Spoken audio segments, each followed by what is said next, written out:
For the first time in probably my life, I've been doing something that I have always needed to learn how to do, and that's regulating. Regulating my nervous system, balancing out my habits. I have always been a person who kind of fell into extremes when it came to the way she moved around in the world.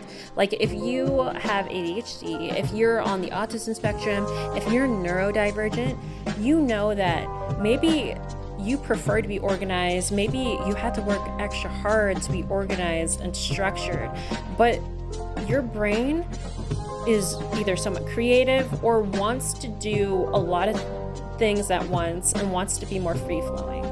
And it feels like a mismatch for how society is, for how you're expected to work. And it's freaking confusing.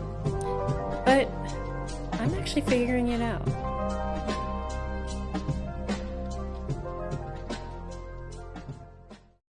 Hello, welcome back to my podcast. My name is Arielle. If you hear a dog barking in the background, that's because there is one and it's mine. Okay.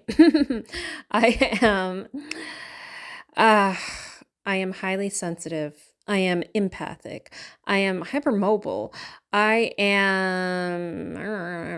have ADHD. I have some sort of, like, I'm on the autism spectrum somewhere. I am definitely neurodivergent. And God, am I finally coming back into balance and basically having fun with the process again? So, I've been struggling for the past couple years with my health, and it's everything. It's mental, emotional, physical, like digestive issues, posture issues, emotional trauma, like things that I am trying to regulate within myself. And a lot of it is obviously mental and my thoughts and beliefs. And the overall issue with everything was I was just so, I don't know, extreme with how I did things. Again, if you are neurodivergent in any way, you kind of know this, where your brain almost works as if like you were born with 10 tabs open, and the struggle is, how do you close like the 9 other tabs? Whereas a lot of people, their brain works like they have one tab open and then they later open other tabs, and then it would be confusing for them. But ours are already, like, our minds are already set to be that open. And it's confusing because, you get used to like being excited that you can put creative ideas together, getting excited that you can multitask, that you can think differently than other people. And I think you're special, and not in like, you're special in a very like important, like beautiful way. And there's my dog again. And it's frustrating because, as many of us know, in workplaces, even just interacting with other people in general, the way your mind works isn't appreciated, and it also is not compatible with a lot of the ways workplaces work and with the ways people think. And when you communicate with other people, you find, okay, I got to slow down. I need to be a little bit more linear.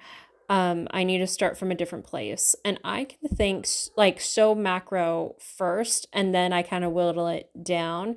Whereas a lot of people, like, I'm big picture most of the time. Whereas a lot of other people are like small steps first to progress into the bigger picture. And it's confused me most of my life. And even though you would call that a creative, there's also something in me that's very different than typical artists, where I'm also not completely comfortable being super right-brained. There's a lot of me that's very type A, and it's a weird mix, but lately I've been finding that I'm at least taking the time to stop either overdoing things or underdoing things and being too depressed. So I would overwork a lot at work. I would think 10 steps ahead of everybody else, and that'd be great, but not everybody was on board with me. And so I'd be burning out and then feeling underappreciated and then feeling like I'm in the wrong environment and also that I'm not learning from anybody. So I would often feel like an isolated island. And then same thing would honestly happen in relationships. As we know, even as an empath and hypersensitive person, like you tend to overdo it in relationships because you do understand more or you feel more. You're more in tune than other people. And then they're not on the same page as you and you overdo it and then you're exhausted by your relationships. And in life, really, like my habits are like, oh, I want to be way too productive during days. Like I get excited where I can be like, oh, I can do my laundry while I'm cooking. And while those two things are happening, I can do the dishes and I can also listen to this podcast and I can also play guitar, like, and I can do this. And it's like, I am doing several things at once and I know they're possible. And that is what kills me because I'm like, it could have been possible. I could do this. I can see it. I can see all the steps to it. But it's like, how do I actually take care of myself while I'm doing all those things? And how do you find people who will support you and take care of you as you're doing those things too? Well, it's interesting because you know how I've talked about how I'll overwork and then I will burn out. And then I quit my job earlier this year. And since then, I think I've been regulating. I think I've quit my job a couple of other times before, but I've never had like like a longer bout of unemployment, or I've never had really the freedom where I have now where I'm freelancing. Like I would always like take a month or so and then jump over to another full-time job. And this time around, it didn't work like that. And I felt like it wasn't right to jump into another full-time job yet. And so what I did with my time was I ended up finally unblocking a lot of my creativity. Hi, podcast. But I started actually feeling into my body again.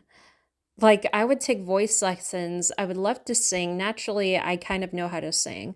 But I was really sitting with myself and taking it slow and I realized, "Oh, that's how that's supposed to feel. Oh, that's where I can breathe. Oh, I can move this way. I had no idea I can move that way." I even felt that with my workouts. Like I did not know I wasn't getting the full range of motion. I didn't know I could push or move in this posture or whatever. It's so many things that I sort of ignored and also just never fully let myself explore in my body because I must have just been like doing that amongst all the other things and not really focusing or paying attention. And I also allowed myself to learn slower. So yeah, I'm obviously I used to be a fast mover and overachiever, but and I would be that person that would write a paper like the night before it was due and like turn it in like 3 minutes before midnight. And like that's unhealthy, obviously. And like, God, I prided myself so much on being able to do those things or being able to like live like a college kid who like was constantly hustling and kind of like MacGyvering her way to through life and doing shortcuts and stuff. And it didn't mean that I didn't have an appreciation for being genuine and working hard because I did. But in my head, I my ego was all up in this like, oh, I can do it differently and I'm going to show you.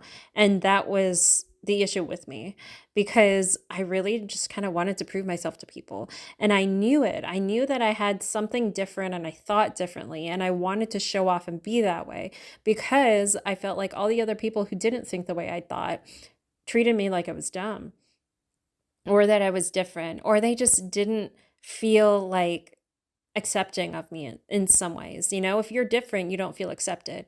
So I use that as like, my armor, and then I obviously overcompensated.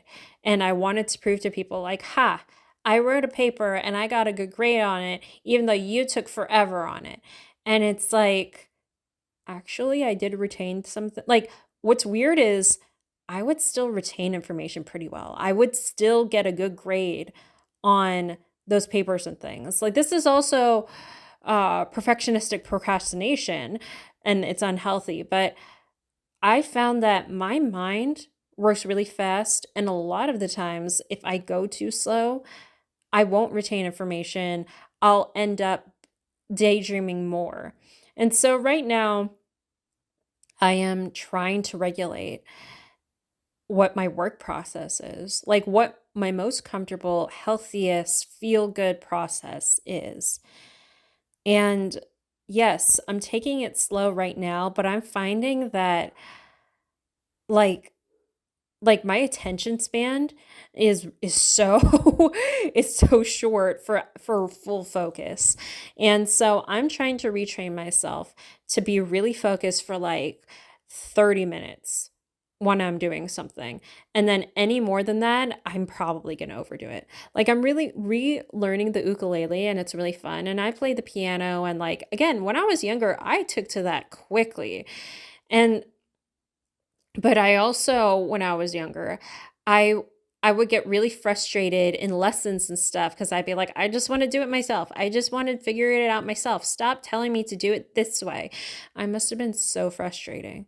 But that kind of shows me like I had a different way of doing things and my brain really worked differently. So with the ukulele, I when I first started learning it, I was like, "Oh, okay, I'm getting this." And I was just not thinking of anything else and I was just practicing. And then when it came to like, okay, now do these exercises. And like I would do the exercises correctly after the first couple of practices. And then after it was like, now do them one more time. I would I would get unfocused and I would exhaust. And that's classic ADHD person too.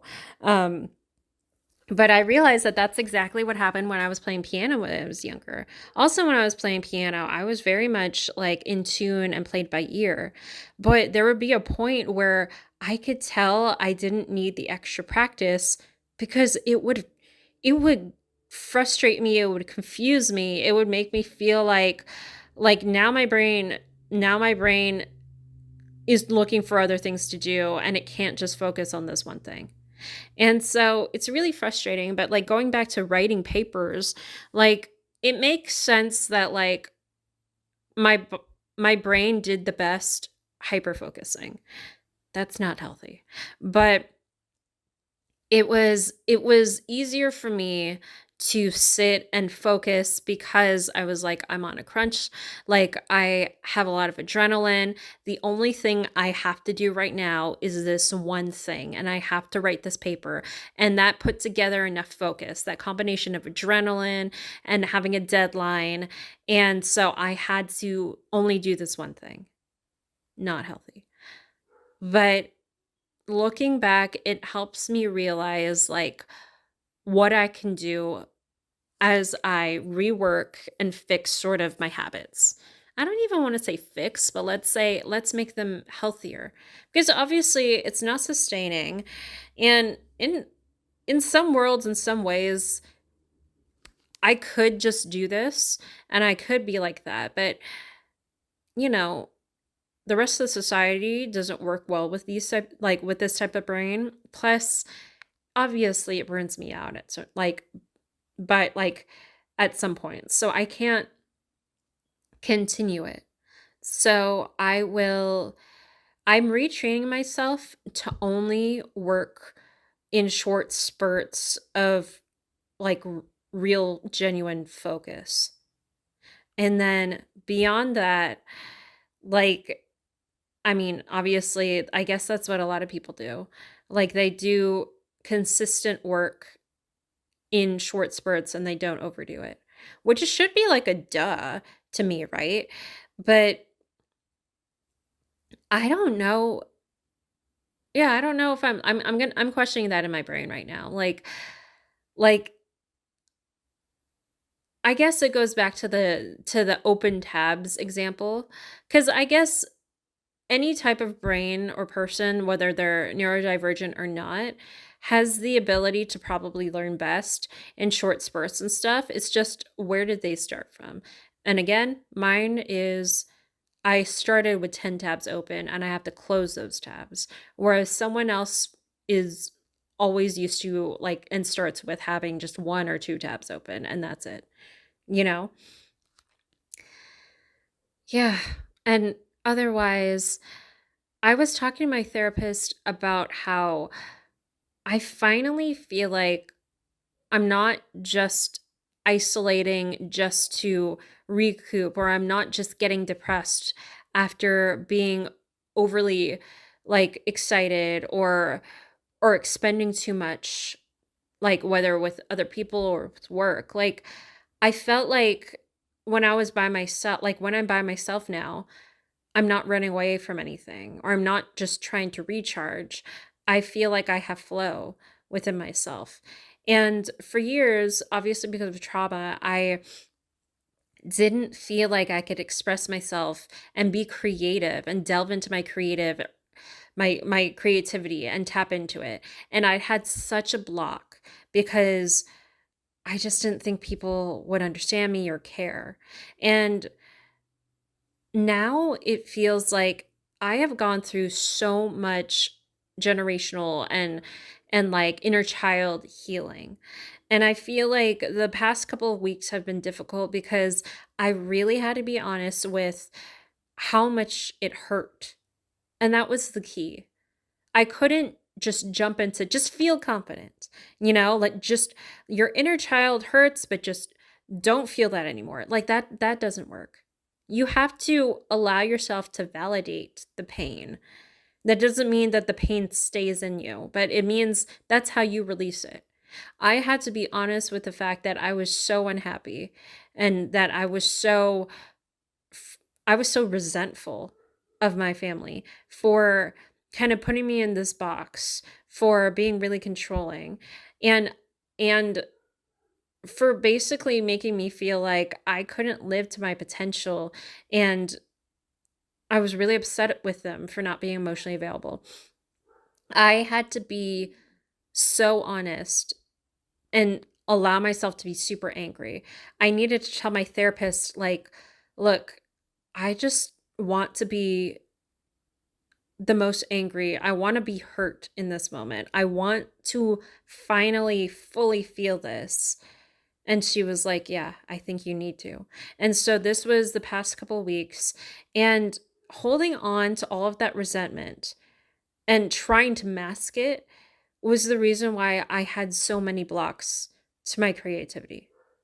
So the past couple of weeks, even though it hasn't been like cleared or perfect, I feel like a weight has lifted off of me. And so I'm not constantly upset. I'm not constantly feeling like my parents and my sister are like their presence are overbearing or whatever. And it feels like the energy that took me like that I took to try to guard myself from that is now like I don't need that energy anymore. And my body's finally using it in different ways. I can finally use that energy and put it towards creativity, towards the things I'm actually passionate about. And not only is it the energy, but the belief systems, like the way my mind worked.